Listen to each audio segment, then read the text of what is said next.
বিসমিল্লাহির রহমানির রহিম। আল্লাহ সুবহানাহু ওয়া তাআলার নামের সাথে শুরু করছি, যিনি অন্তরের অন্তঃস্থলের কথাও খুব ভালো জানেন।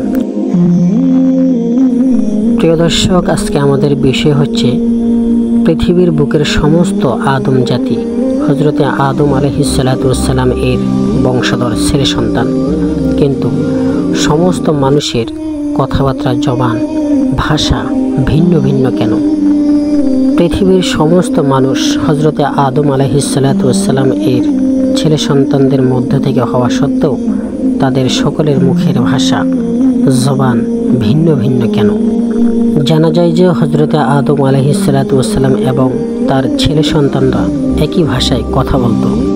এরপর কিছু মানুষ একটি মিনারের সাহায্যে আসমানের উপরে ওঠার চেষ্টা করেছিল, যাকে বলা হয় মিনারে বাবল।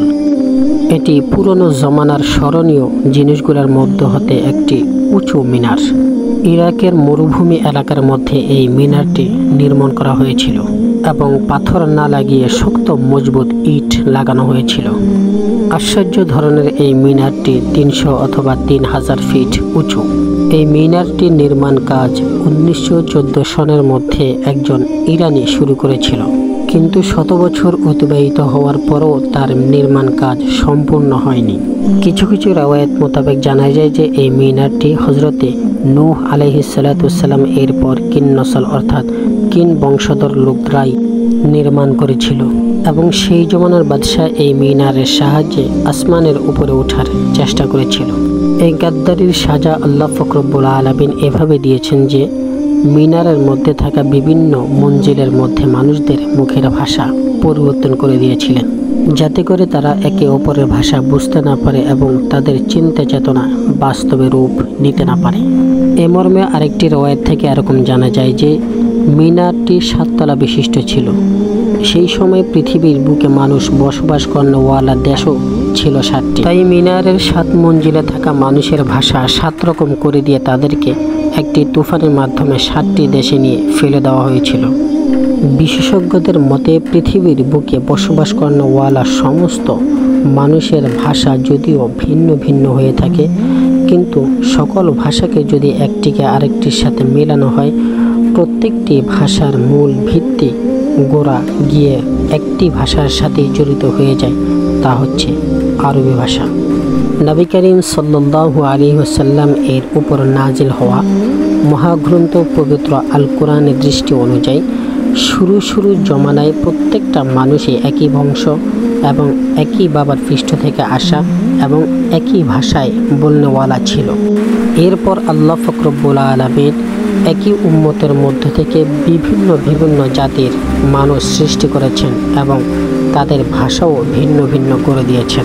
আল্লাহ পাক রব্বুল আলামিন সমস্ত মানব জাতিকে হযরতে আদম আলাইহিস সালাতু ওয়াস সালাম থেকে সৃষ্টি করেছেন, কিন্তু সমস্ত মানুষকে হযরতে আদম আলাইহিস সালাতু ওয়াস সালামের মতো করে সৃষ্টি করেননি। আল্লাহ সুবহানাহু ওয়া তাআলা কোরআনে কারিমের মধ্যে এই বিষয়টি পরিষ্কার করে দিয়েছেন যে মানুষের উচ্চতা, কণ্ঠস্বর, চেহারা, সুরত এবং দেমাগ, জ্ঞান, বিবেক, বুদ্ধি একরকম কেন করেননি? সূরা রুমের মধ্যে আল্লাহ পাক রব্বুল আলামিন বলেন যে এবং তার সৃষ্টির আলামত সমূহের মধ্যে আসমান এবং জমিনও রয়েছে এবং তোমাদের গায়ের রং, তোমাদের শরীরের গঠন এবং তোমাদের মুখের ভাষাও রয়েছে। নিশ্চয়ই এর মধ্যে জ্ঞানীদের জন্য আলামত রয়েছে। জ্ঞানী ব্যক্তিরা অবশ্যই বুঝবে যে যদি মানুষের চেহারার শক্লে, সুরত, সৌন্দর্য একরকম হতো, তাহলে সৌন্দর্যের এত গল্প, উপন্যাস, কিচ্ছা কাহিনী সৃষ্টি হতো না। মানুষের আকল, জ্ঞান, বিবেক, বুদ্ধি যদি এক হতো, তাহলে অপর মানুষ অন্য মানুষের তুলনায় শ্রেষ্ঠত্ব লাভ করতে পারত না। প্রত্যেকটা জিনিস সব জায়গায় যদি একই রকম হতো, তাহলে কেনাকাটা বেচা কেনার সময় মানুষের খুবই মুশকিল হয়ে যেত। সুতরাং বোঝা গেল যে এসব কিছু যা যেরকমই রয়েছে সব আল্লাহ সুবহানাহু ওয়া তাআলার সৃষ্টির আলামত। এবং এখানে একটি প্রশ্ন ওঠে যে বিভিন্ন ভাষা বলনেওয়ালা মানুষের বংশ এবং সৃষ্টি যদি একজন থেকে হয়ে থাকে, তাহলে প্রথম সৃষ্টি সেই আদম আলাইহিস সালাতু ওয়াস সালাম এর ভাষা কি ছিল? আরবি, ফার্সি, বাংলা, হিন্দি, ইংলিশ, চায়না এগুলোর মধ্যে বা অন্যান্য ভাষার মধ্যে থেকে কোনটি ছিল? এ সমস্ত ভাষাগুলো যার যার দেশ অনুযায়ী তার তার দেশের মধ্যে মাতৃভাষা এবং শ্রেষ্ঠ ভাষা হিসেবে গণ্য হয়। ইব্রানি, সিরিয়ানি, আরবি এবং সংস্কৃত ভাষা সেই সময়ের মধ্যে খুবই প্রসিদ্ধ ছিল। তো প্রথম সৃষ্টির মানবের ভাষা কী ছিল এ সম্পর্কে কিতাব আদির মধ্যে ইখতিলাফ বা মতামতে ভরপুর রয়েছে। কোরআনের দৃষ্টিতে হযরত আদম আলাইহিসসালামকে অন্য সৃষ্টিদের তুলনায় ভিন্ন এবং শ্রেষ্ঠ বলা হয়েছে শুধু এই ভাষার কারণে, যার বদৌলতে তাকে খেলাফত পর্যন্ত পৌঁছে দিয়েছে। হযরত আব্দুল্লাহ ইবনে আব্বাস রাদিয়াল্লাহু তাআলা আনহু বলেন যে জান্নাতের মধ্যে হযরত আদম আলাইহিসসালাম এর ভাষা ছিল আরবি। যখন তিনি গন্ধম খেয়েছেন তখন তিনি সিরিয়ানি ভাষায় কথা বলা শুরু করে দিয়েছেন। এরপর যখন তার তওবা আল্লাহ পাক রব্বুল আলামিন কবুল করেছেন তখন তাকে আরবি ভাষা ফিরিয়ে দেওয়া হয়েছিল এবং তিনি যখন পৃথিবীর বুকে আসলেন তখন তেনার ভাষা ছিলেন আরবি।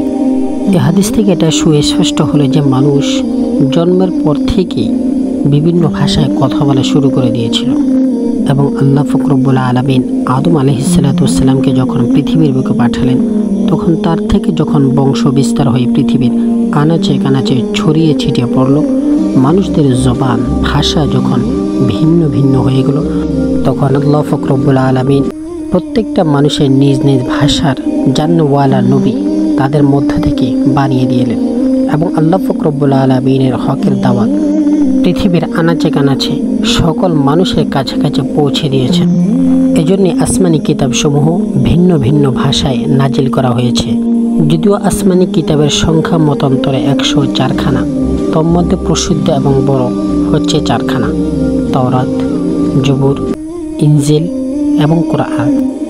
তাওরাত হযরত মূসা আলাইহিসসালাম এর উপর নাজিল করা হয়েছে ইব্রানি ভাষায়। জবুর দাউদ আলাইহিসসালাম এর উপর সিরিয়ানি ভাষায় নাজিল করা হয়েছে। ইনজিল হযরতে ঈসা আলাইহিসসালাম এর উপর নাজিল করা হয়েছে ইব্রানি ভাষায় এবং কোরআন হযরতে মুহাম্মদ মুস্তাফা সাল্লাল্লাহু আলাইহি ওয়াসাল্লাম এর উপর নাজিল করা হয়েছে আরবি ভাষায়। কোরআনে কারিমের দৃষ্টিতে এই বিষয়টি ভুল প্রমাণিত হয় যে বাবলের মিনারের লোকজনকে আল্লাহ পাক রব্বুল আলামিন ভাষার জন্য আলাদা করে দিয়েছেন এবং এর জন্য সৃষ্টি করেছেন। এই বিষয়টি অবশ্যই সত্য এবং একই নিজে আল্লাহ পাক রব্বুল আলামিন বিভিন্ন ভাষা সৃষ্টি করেছেন, পয়দা করেছেন। মানুষ আজকে যতটুকু পৌঁছেছে, যতটুকু উন্নতি করেছে, সব কিছুই এই ভাষার বদৌলতে হয়েছে। ভাষার পরিবর্তন বাবলের মিনার বা এর আগে বা এর পর থেকে যেখান থেকে হোক না কেন, এটা অবশ্যই সত্য যে আল্লাহ পাক রব্বুল আলামিনের পক্ষ থেকে ভাষা বড়ই একটি নিয়ামত। সকলেই আমাকে বিদায়ের এজাজত দিন।